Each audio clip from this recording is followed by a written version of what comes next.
Welcome back to my channel, or welcome to my channel if you are here for the very first time. I am Rosalind Yukich, and on my channel I talk about all things keto, homeschooling, and Bible journaling. Today we are doing another Bible journaling video. Today we are actually wrapping up our study in the book of Philippians. Now, this is a totally free study. You can access all of the materials for this study on my blog. You will find that link in the description box below. And you can also watch all of my Bible journaling videos through the book of Philippians by clicking the playlist in the description box below. Today we are looking at Philippians 4:11. If you have never been to my channel before, I just want to tell you that my Bible journaling method is not artistic at all whatsoever. I'm not really an artistic person. My children will definitely attest to that. But I use washi tape as a useful tool to help me divide off my page into little sections, and this helps me to do my Bible journaling in an ordered sort of way. And so I divide my page into three sections. I have the upper section is where I write out the verse or passage that I am studying. This right-hand section is where I write out the keywords that I have found in the verse. And I also write out the definition when we look at the Greek corresponding word to these keywords. And then in this left-hand section here, I rewrite out the verse in my own words. Now today we are looking at Philippians 4:11. And this is going to probably be a familiar passage to you. But I am really hoping that we are going to find some hidden gems in here. And it says, "Not that I speak to, in regard to need, for I have learned in whatever state I am to be content."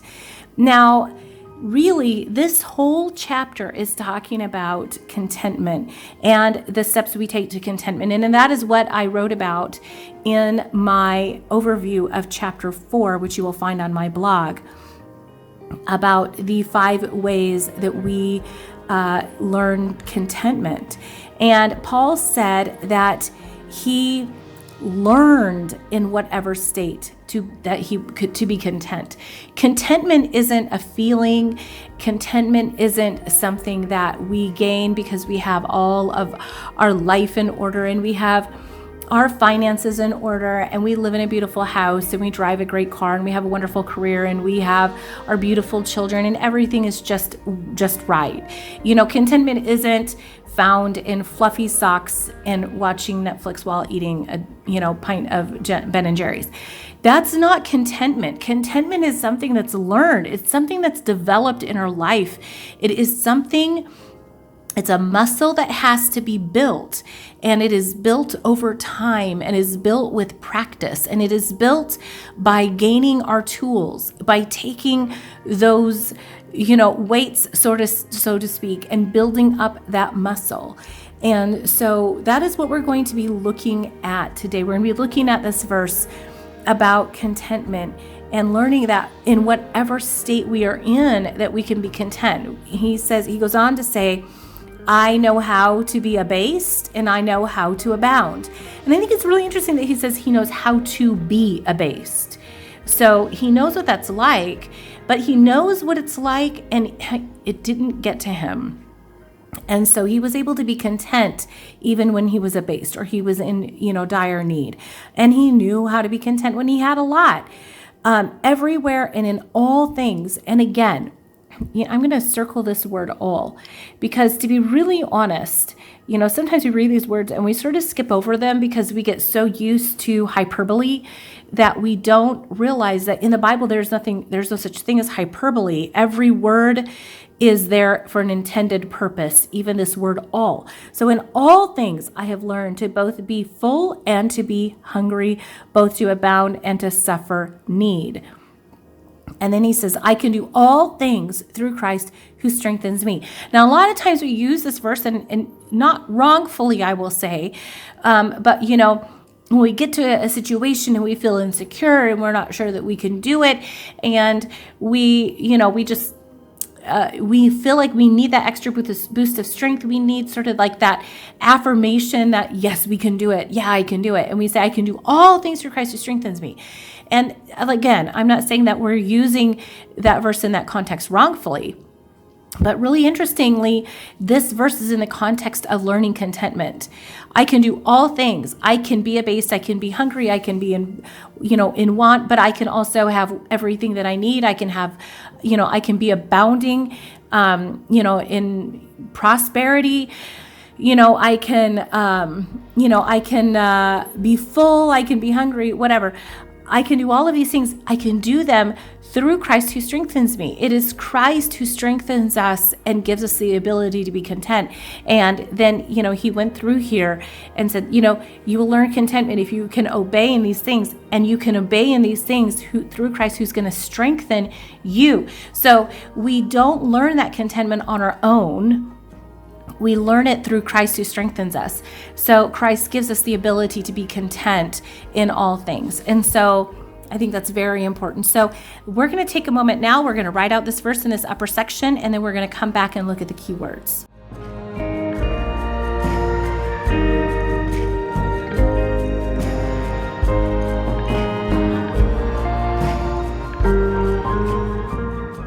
Okay, so we're going to take a highlighter and we're going to highlight the key words.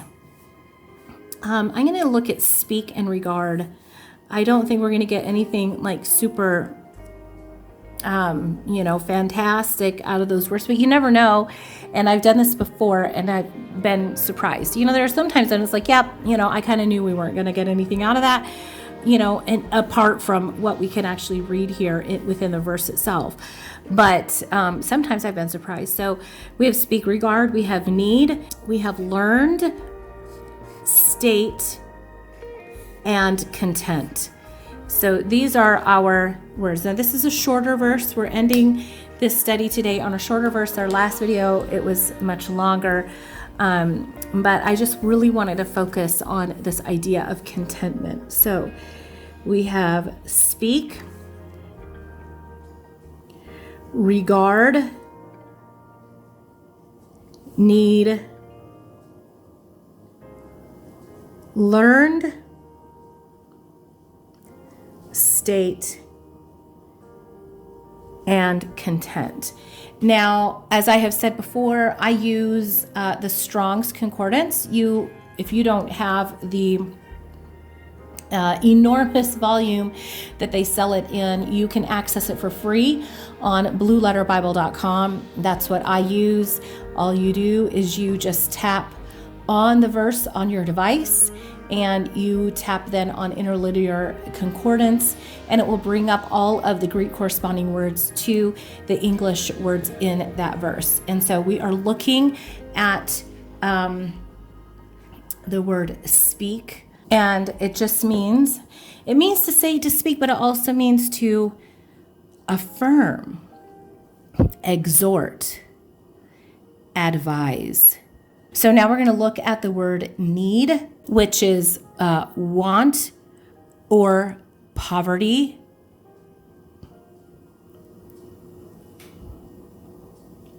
And now we're going to look at the word learned or have learned, to be informed, to learn. I like this one, by use and practice.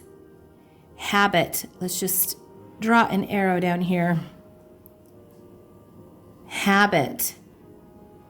Accustomed to. This is what I was talking about earlier, where this is a muscle. It's a muscle that has to be built. It has to be exercised. It's something we have to practice. State, or in the Strong's, whatsoever state. And it's basically, what, which, whom, that. So we would say state of being is their state of being. Contented with one's lot. So we're going to just write with one's lot, with one's means, And then I like what it says, though the slenderest. And I think that's so important because, as the world is sort of, declining economically, learning to be content with our means, with, even though they are the slenderest. I grew up in a state at a time when economically, we were probably the best that we had ever been in all of human history.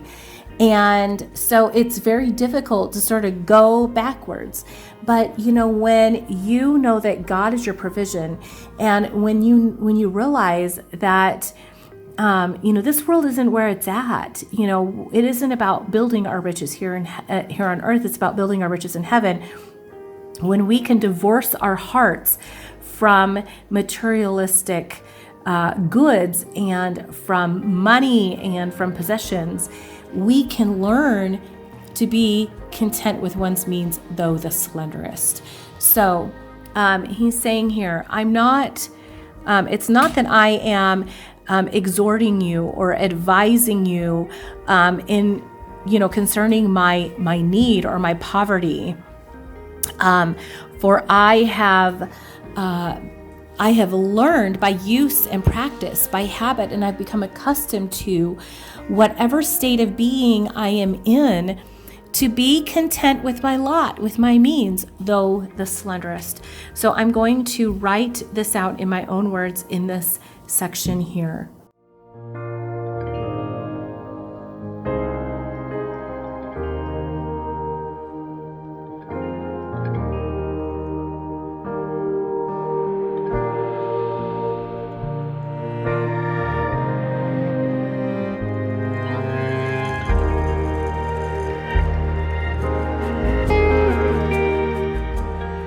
Okay, so here I wrote, not that I am advising you regarding my poverty and need, for I have become accustomed to, by habit and practice, in whatever state of being I am in, to be content with my lot and means, though the slenderest. This is something that we all need to practice. It's something that it's a lifelong journey, I believe, because this so often goes against what we have, how some of us have been brought up. Some of us have been brought up in a home where discontent was a way of living, where constant complaining about what we don't have was something that we heard day after day after day after day. For some of us, it's just, for all of us, it is just a part of our sin nature. And so, putting this into practice every single day, exercising that muscle of contentment is so important. It is so vital for us. And so I pray that this final video in this study was a challenge for you. I pray that it was an encouragement for you. I pray that you will go out and you'll begin practicing that contentment. Be sure to download all of the materials for this study. You will find that in the description box below. And also be sure to leave a like on this video. If you liked this video, be sure to subscribe if you liked my content. Also be sure to ring that bell for notifications. I do upload several times a week, and I will see you in the next video. Bye.